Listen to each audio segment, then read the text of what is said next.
વિદ્યાર્થી મિત્રો, આજે આપણે પરીક્ષામાં સફળતા મેળવવા માટે શું કરવું જોઈએ એની આપણે ચર્ચા કરીશું। શું તમારે પરીક્ષામાં સારા ગુણ સાથે પાસ થવું છે ને, સારા પર્સન્ટેજ મેળવવા છે ને? તો સારા પર્સન્ટેજ મેળવવા માટે હું તમને 3 પગલાં જણાવીશ। 3 પગલાંનો તમે અમલ કરશો ને તો તમે 100% પરીક્ષામાં સારા ગુણ સાથે પાસ થશો। તો પરીક્ષામાં સફળ થવા માટેનો પહેલો પોઈન્ટ છે પોઝિટિવ સજેશન। આપણા બે પ્રકારના માઇન્ડ છે, એટલે સબકોન્શિયસ માઇન્ડ છે ને અર્ધજાગૃત મન। એ અર્ધજાગૃત મનને આપણે જેવા સૂચનો આપીએ છીએ એ પ્રમાણે એ કામ કરે છે। તો પોઝિટિવ સજેશનો કયા પ્રકારના તમારે આપવાના છે અને કેવી રીતે આપવાના છે એવું તમને આજે સમજાવીશ। હકારાત્મક સજેશનો હંમેશા આપણા માટે ખૂબ ફાયદાકારક હોય છે, જે આપણી ઉર્જામાં, આપણી મેમરી પાવરમાં અને આપણા કોન્ફિડન્સમાં વધારો કરે છે। તો પોઝિટિવ સજેશનો આપવા માટે તમારે કોઈ એક જગ્યાએ તમને અનુકૂળ હોય તે રીતે બેસી જવાનું છે, તમારી આંખો બંધ કરી દેવાની છે, 2-3 મિનિટ તમારે ઊંડા શ્વાસ લેવાના છે, શ્વાસને રોકવાના છે ને એવી અનુભૂતિ કરવાની છે કે તમારી આંખો બંધ થઈ ગઈ છે, તમે ગાઢ નિંદ્રામાં જઈ રહ્યા છો અને તમારા મગજમાં કોઈ વિચાર નથી। આ લેવલને આલ્ફા લેવલ કહેવાય। આ આલ્ફા લેવલે પહોંચ્યા પછી તમારે સૂચનો તમારી જાતને આપવાના છે કે મારી યાદશક્તિ રોજ વધી રહી છે, my memory is increasing day by day. રોજ મારી યાદશક્તિ વધી રહી છે એવું પહેલું સૂચન છે। પછી તમારે સૂચન આપવું છે મારી એકાગ્રતામાં પણ વધારો થઈ રહ્યો છે, મતલબ કે mind confidence and concentrates are increasing. મારી એકાગ્રતામાં પણ વધારો થઈ રહ્યો છે, હું એક હોશિયાર વિદ્યાર્થી છું, આઈ એમ અ ક્લેવર સ્ટુડન્ટ। ચોથું સજેશન તમારે આપવાનું છે કે માને એકવાર વાંચેલું, એકવાર લખેલું, એકવાર સાંભળેલું અને એકવાર જોયેલું કાયમ માટે યાદ રહી જાય છે। મને એકવાર વાંચેલું, એકવાર લખેલું, એકવાર સાંભળેલું અને એકવાર જોયેલું મને હવે કાયમ માટે યાદ રહી જાય છે અને હું એક સફળ વિદ્યાર્થી છું। આવા સજેશનો તમારે વારંવાર તમારા સબકોન્શિયસ માઇન્ડમાં આપવાના, એટલે તે તમને સફળ થવામાં મદદરૂપ થશે। આ પ્રક્રિયા તમારે 2 વાર કરવાની દિવસમાં, એક રાત્રે સુવા જાવ ત્યારે અને બીજું તમે સવારે ઉઠો ત્યારે। આ ઉપરાંત તમે બપોરના સમયે બીજું રિલેક્સેશન કરવું હોય તો આ પ્રમાણે તમારે સજેશનો આપીને તમારું રિલેક્સેશન કરી શકો છો। આનાથી તમારું સબકોન્શિયસ માઇન્ડમાં પોઝિટિવ ઉર્જા આવશે અને તમે ધારે સફળતા મેળવી શકશો। વિદ્યાર્થી મિત્રો, યાદ છે ને કયા 5 સજેશનો આપવાના છે? મારી યાદશક્તિ વધી રહી છે, નંબર 1।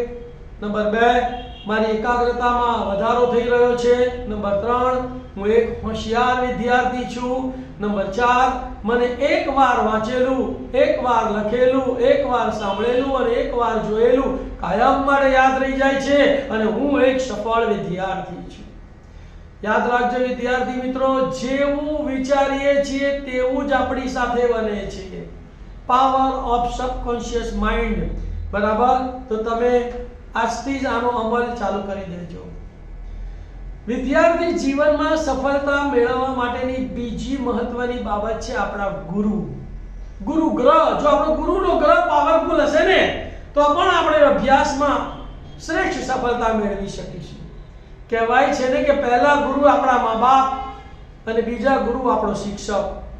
તો રોજ સવારે તમારા મા-બાપને ઉઠીને એમને પગે લાગો, એમના આશીર્વાદ માંગો, એમની દરેક બાબતને તમે સન્માનથી જુઓ, જે પણ સલાહ આપે એને અનુસરો, બરાબર? તો તમને તમારા મા-બાપના આશીર્વાદ મળી ગયા ને તો બીજા કોઈના આશીર્વાદની જરૂર નથી। ગુરુના ગ્રહને બળવાન કરવા માટે તમારે ગુરુ મંત્ર નું જપ કરવો જોઈએ।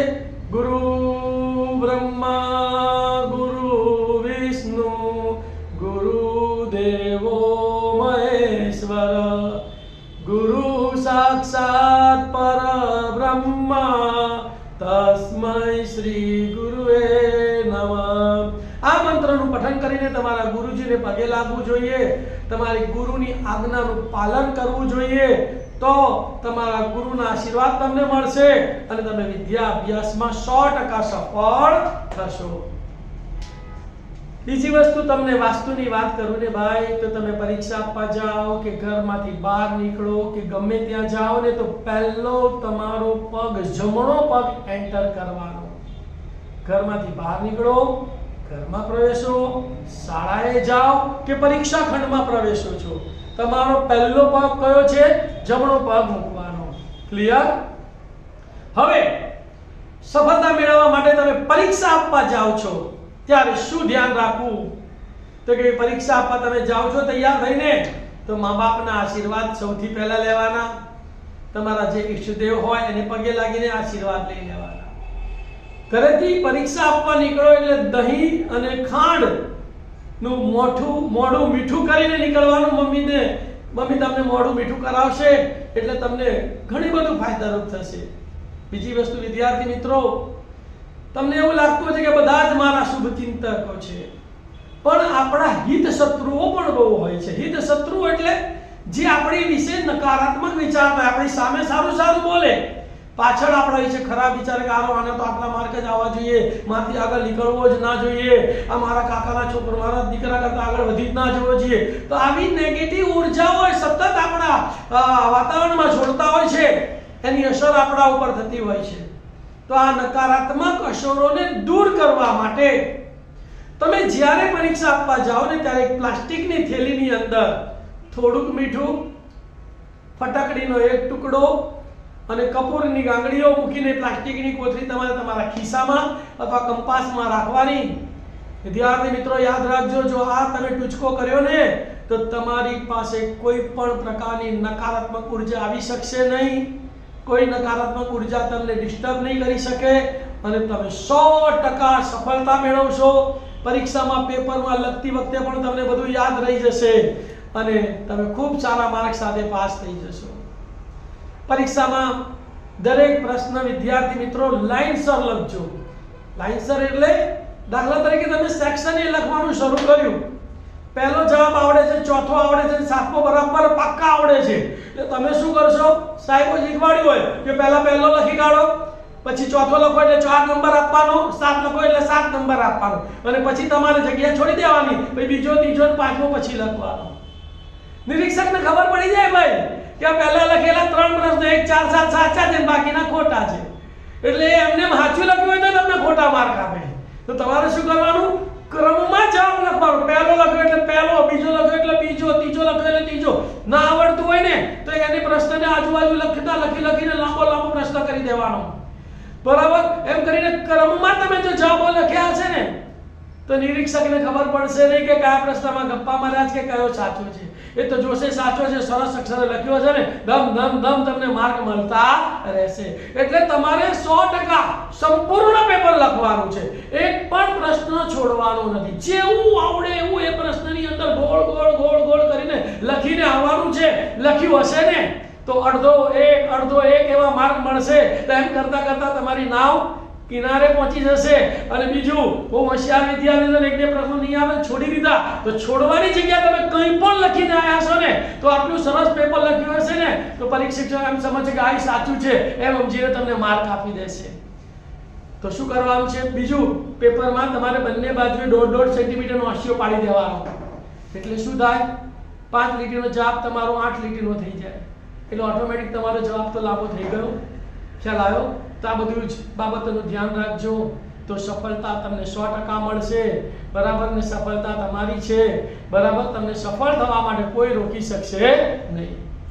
આશા રાખું છું કે તમે રોજ તમારી જાતને દિવસમાં 3 વાર પોઝિટિવ સજેશન આપશો, જેવું વિચારે એવું થાય છે સિદ્ધાંતને યાદ રાખશો અભ્યાસના મહત્વની બાબતો, તમારા મા બાપ, તમારા ગુરુજીનું માન સન્માન જાળવશો અને પરીક્ષાની અંદર મેં તમને જે જણાવ્યું ને એ મીઠું, ફટકડી અને કપૂરની ગોટી તમારી સાથે રાખશો ને તો કોઈ પણ પ્રકારની નકારાત્મક ઉર્જા તમારી પાસે આવશે નહીં અને તમે 100% સફળ થશો.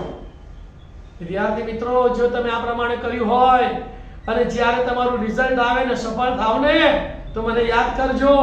મારો નંબર લખી લો 9824242003. આ નંબર ઉપર રિઝલ્ટ આવ્યા પછી મને ફોન કરજો કે સાહેબ મેં આ પ્રમાણે કર્યું હતું અને સફળ થયો. તો દરેક વિદ્યાર્થીઓને ઓલ ધ બેસ્ટ. હું આશા રાખું છું કે તમામ વિદ્યાર્થીઓ પરીક્ષામાં જલ્દી સફળતા મેળવે. પરીક્ષામાં એમને પોતે જે મહેનત કરેલી છે એ વાંચેલું તમામ વસ્તુ યાદ આવી જાય, સરસ રીતે પેપરમાં રજૂઆત કરે અને નિરીક્ષક પણ એને સારી રીતે માર્ક આપે. તો વિદ્યાર્થી મિત્રો, ઓલ ધ બેસ્ટ. મારી ચેનલને સબસ્ક્રાઇબ ના કરી હોય તો સબસ્ક્રાઇબ કરી લેજો અને તમારા જેવા અસંખ્ય વિદ્યાર્થીઓને આનો લાભ મળે તે માટે શેર પણ કરજો અને બીજા અસંખ્ય વિડીયો મેળવવા માટે બેલનું બટન દબાવવાનું ભૂલશો નહીં. All the best. ઓમ નમઃ શિવાય.